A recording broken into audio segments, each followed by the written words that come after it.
özel idi, sevdiğime özel idi.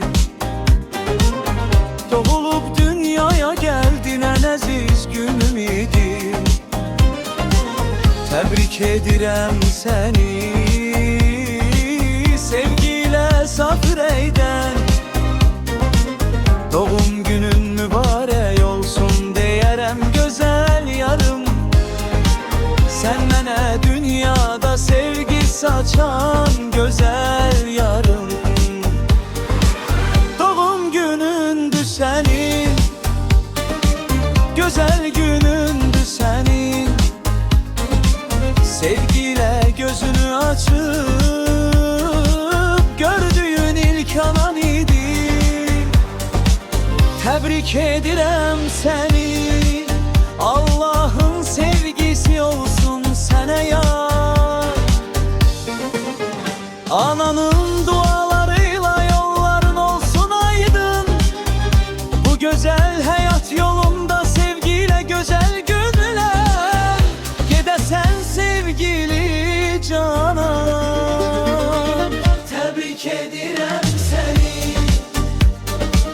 hem de sevirəm səni. Ebedi sevgim ile tebrik edirəm səni.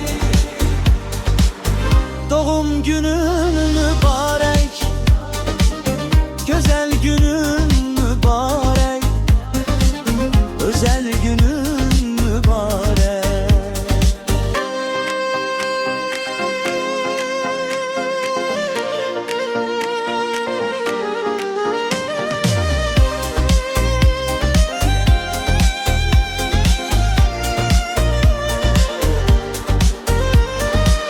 Tebrik edirəm səni, Allah'ın sevgisi olsun sənə yar.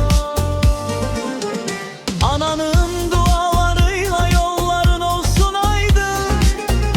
Bu güzel hayat yolunda sevgiyle güzel gününe. Gedəsən sevgi canan. Tebrik edirəm səni, hem de sevirəm səni. Ebedi sevgim ile tebrik edirəm səni. Doğum günün mübarek, güzel günün mübarek, özel günün